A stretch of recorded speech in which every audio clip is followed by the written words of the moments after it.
Hello, hello, hello. It's Keita Williams, founder and chief strategist of Success Bully. Success Bully is an elite accountability practice, so that makes me your personal professional butt kicker. How you like that? Happy August, everyone. Happy August. We're 8 months in. There's no turning back. There's no turning back, y'all. It's no turning back. And so excited to be here. And I've been yelling about this the last couple days that like August by far is my favorite month of the year for a number of reasons. I think that August is kind of like the flyover state in terms of months in the year. Most people are getting their last little bit of summer vacation going. They're slowing down. They're doing all type. They're recalibrating. I think that August is a great time to recommit yourself because everyone else is kind of floating by. I feel like September they rev it back up. So August is a great time to recommit yourself to your goals. It's a great time to get that momentum so you can finish the end of the year strong because as we know, it takes 33 to 66 days to develop a new habit and 90 days before you see results. And then for my entrepreneurs, side hustlers, emerging entrepreneurs, coaches, consultants, your business is always 90 days ahead of you. So if you really want to finish the last lap of the year strong, it's August is a really great time to recommit, get back on track, and pick it up, pick it up, pick it up, get your momentum back, get your land legs back, get back to it, get back to it.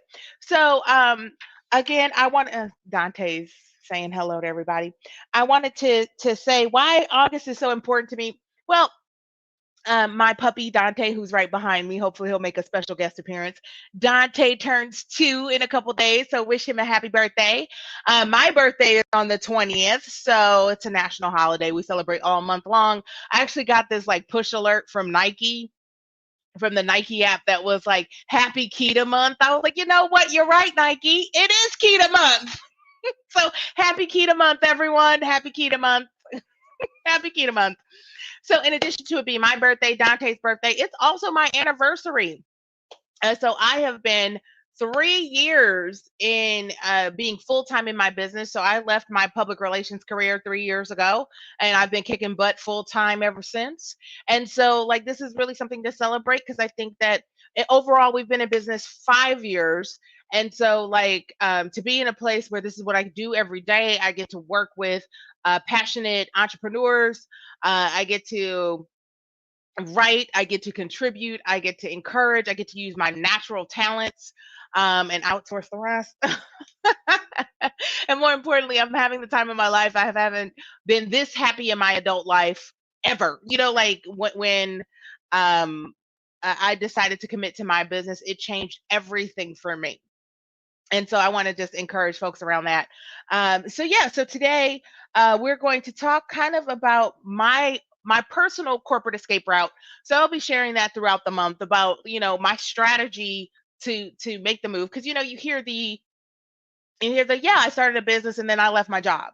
Well, I want to give you the inside track. I'm going to break it down into steps exactly how I did it, exactly how I did it. Because the reality is, it really took me 8 months when I made from the decision to the end of the exit to actually submitting my letter of resignation. It was 8 months, right? And so it can be done in less. It can, you can take as long as you need, but it is very possible. So I'm going to be sharing that very, um, very clear roadmap. I'm going to share my personal roadmap. You can customize it, season to taste, but I'm going to share my roadmap for when I executed on my corporate escape route and transition into being a full-time entrepreneur. So that's what we're going to do here. So before I get into that, I do want to remind you, if you are watching this in the corporate escape route community, that you have a personal concierge.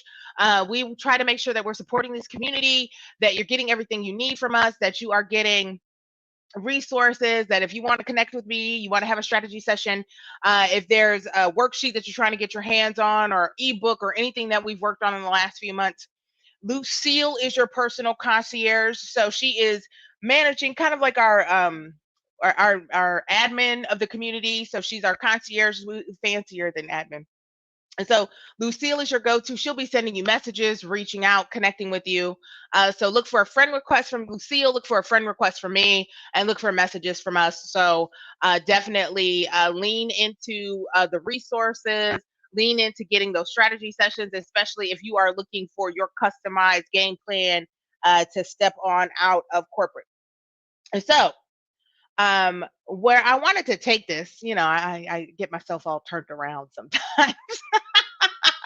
That's the problem with being alive. You're like, I lost the thought. Okay, back to it. So what we're going to talk about first with my personal corporate escape route, it actually started in the mind. So this is why I say think your way out of corporate. It all starts in the mind. And like one of my favorite mentors used to say this to me whenever we'd have our check-ins about, if you think you can, you're right. If you think you can't, you are also right. Right? So if what you're saying to yourself right now is that I don't think that I can scale my business so I can quit my job. I don't think I can make this business a real thing. I don't think I can pay for my own health insurance. I don't think I can pay my bills. I don't think. If that's what you're thinking, that's what's going to happen. That's your reality, right? And so I wanted to give some thoughts around how to kind of shift that mindset, because what I do know to be true in this journey, hi Dr. Chanel, in this journey that each level of the business, there has to be a mindset shift, right? There has to be a shift in your thinking. It's almost like you have to capacity build in your mind, right? You have to stretch that mind, stretch that thinking, stretch who you are. You have to grow. And so at each level, there's a different shift. You have to think differently. You have to have a um, flexible thoughts, and be willing to change the way you see things, change the way you see yourself, change the way that you show up in the world, right? And so the first bit of this, in that first stage where okay, so you've gotten over that fear of starting the business, right? You've taken it from a thought. First, you thought you wanted to have a business, right? And some of you are published authors. Hi, Dr. Chanel, I'm looking at you. And some of you have these amazing clients. You have this amazing body of work. So I want to congratulate you on starting, right? Because there are people, and I know some of these folks personally. They don't hang out with me too much because they wouldn't be in this spot, where they're creating PowerPoints, they're creating decks, they're doing research, they have Excel sheets, they have PowerPoints, they have ebooks that haven't seen the light of day. They have all of this stuff around an idea, but they haven't executed, right? They haven't executed. And so if right now I want to celebrate you for starting the business. So I want to celebrate you there because you got over that first mind hurdle, that first bit of fear to actually get started. Right. So I want to congratulate you on that piece. So now when I was thinking through the process of like when I was like, you know what? I remember very clearly. I remember very clearly when that moment in time when I was like, okay, it's time. I was sitting in one of those meetings. Have you ever been in one of those corporate meetings where it's a like kind of recap, something didn't go well, somebody's not happy, and fingers are being pointed, and it's all, somebody's getting thrown, and people are being thrown under the bus. And you got to decide if you're going to drive the bus or you're going to get hit by the bus. You know what I mean? Like it's one of those meetings, the blame game meetings. And I was sitting there.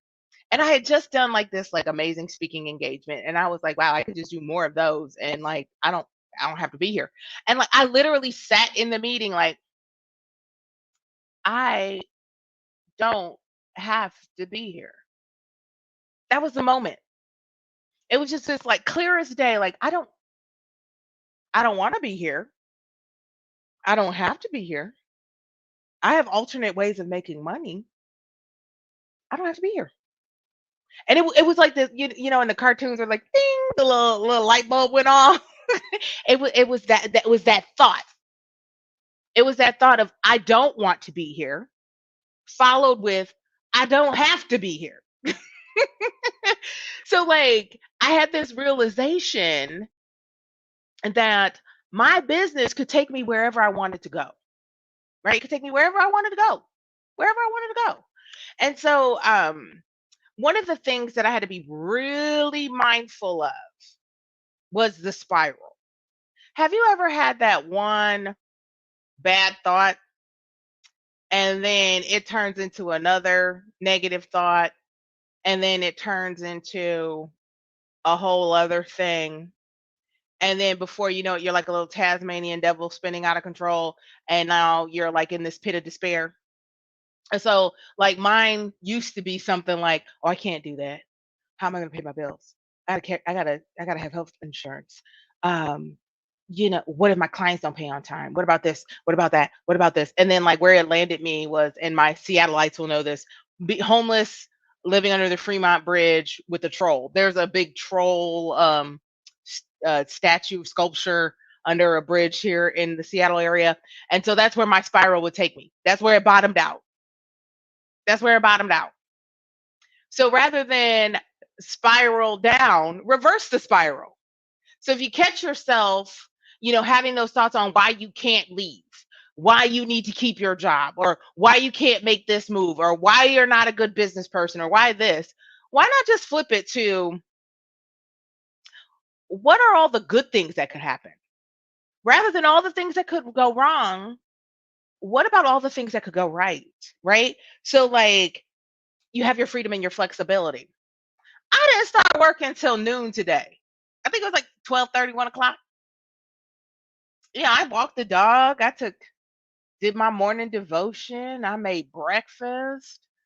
I did a Peloton ride. Shout out to my Peloton riders. I talked to my mama for a little bit. And then I was like, okay, let's go ahead and start the day. Like let's start the day. That was a good time. I did work on Sunday. Don't get me wrong. I did work some time on Sunday. But like I was in no rush. So what about that freedom and flexibility? There's unlimited potential. There's unlimited potential. I don't have to ask nobody for a pay raise. I don't have to wait till my performance review to get a promotion. I have yet to be threatened with a layoff. You know, I have yet to let myself go from my company.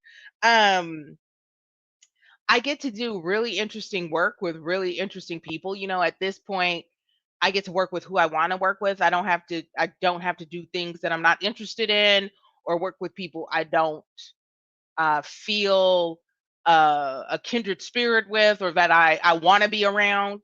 So like I get to pick and choose who I work with. I get to pick and choose when I work. I have great health insurance. I have a great team. Um, like my friends and family are really supportive of it and help amplify it.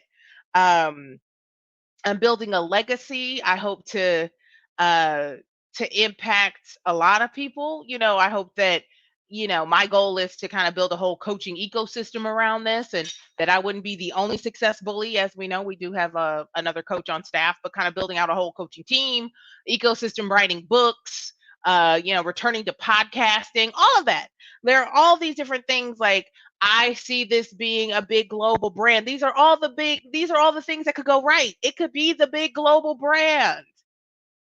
It could be, you guys getting those emails to join me on my retreat, or join me for your business makeover. It could be like those Tony Robbins things that you get all the time. It could be like that.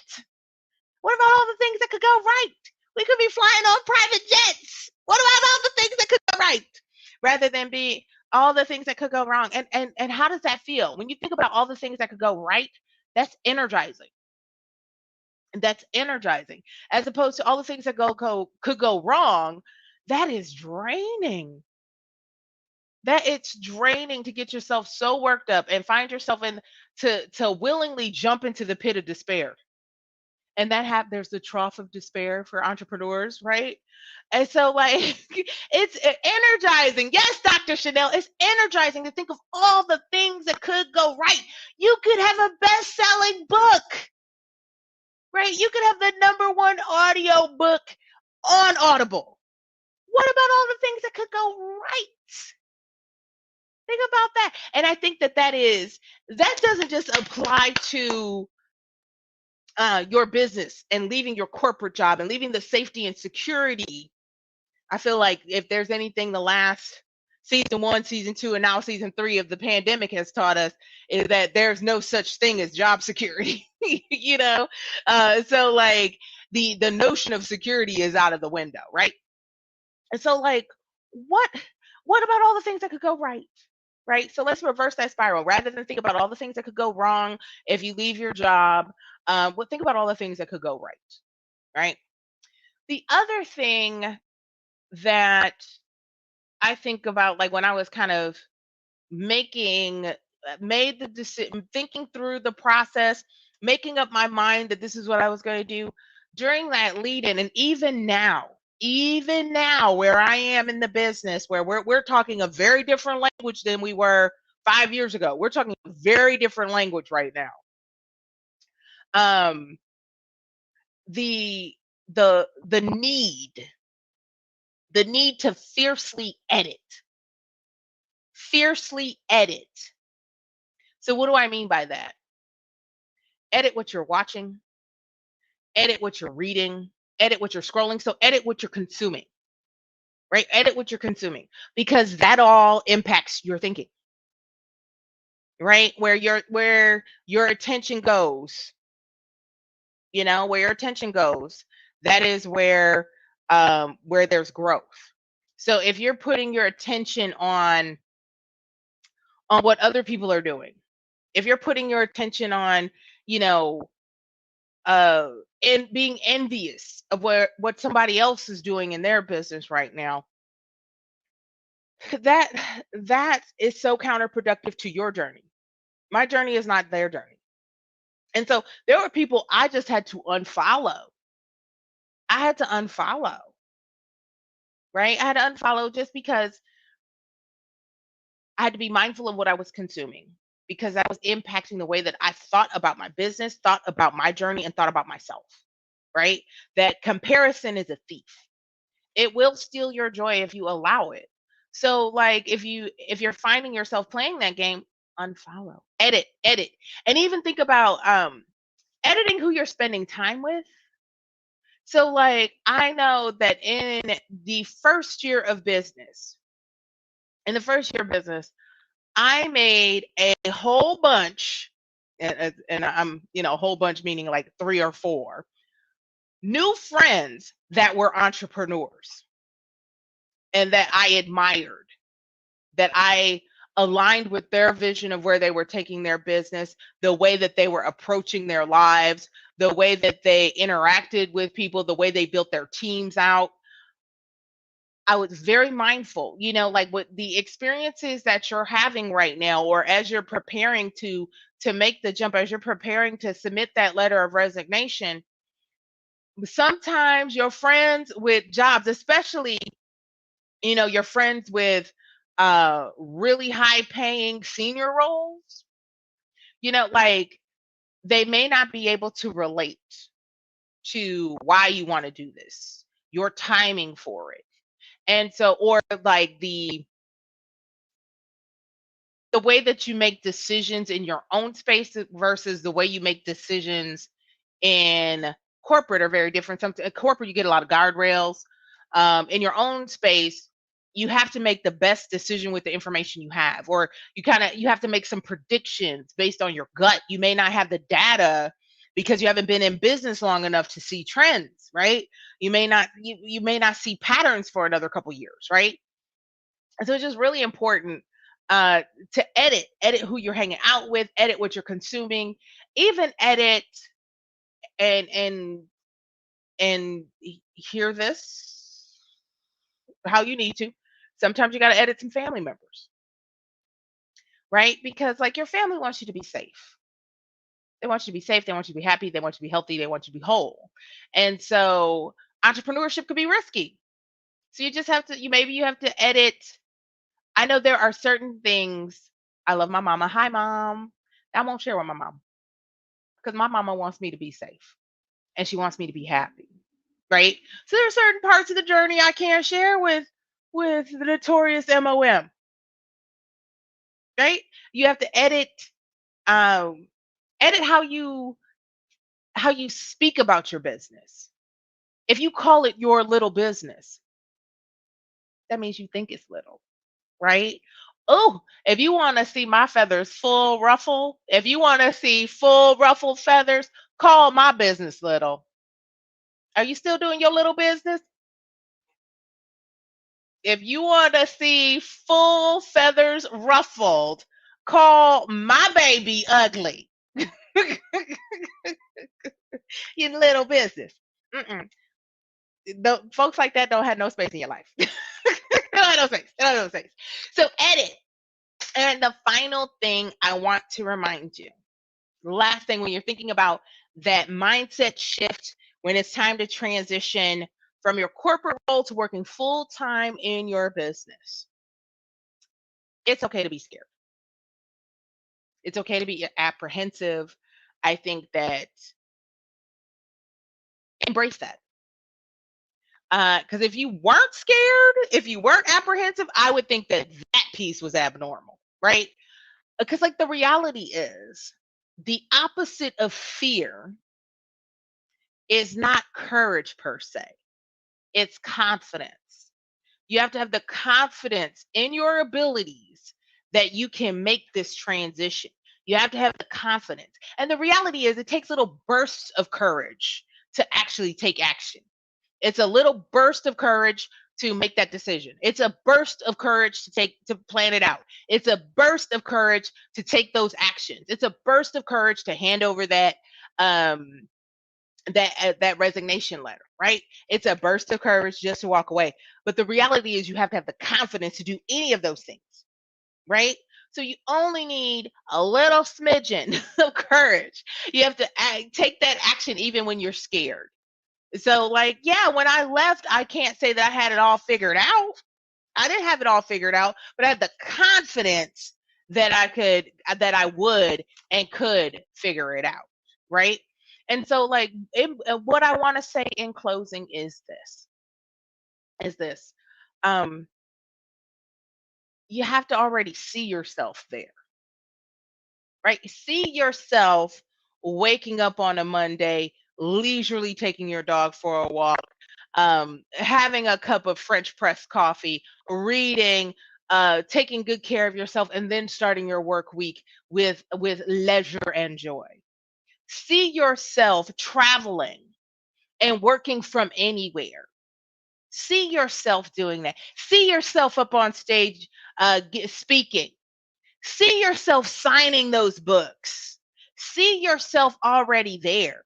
See yourself already there. And so, like, one exercise that I did for myself during this process was pre-writing my letter of resignation. I wrote it, put it on my desk. It was on my desk at home. I wouldn't necessarily, if I was going to the office every day. I don't know that I would keep that on your desk at the office, but there was an exercise where I actually said, this is the date, this is what it's going to say. So when it was time, I had already done it, right? I had already done it. So see yourself there.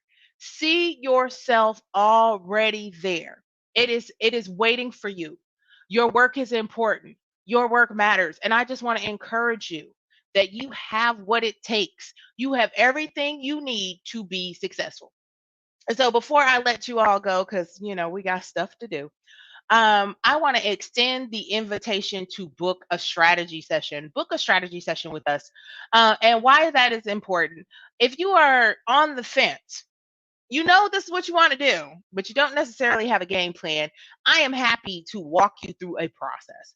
I'm happy to kind of talk through where you are and where you want to go and how do we get there. So book a strategy session at successfully.com/call, or you can reach out to your concierge, Lucille, for more information. Once again, I am Keita Williams, founder and chief strategist of Successfully. Let's get after it.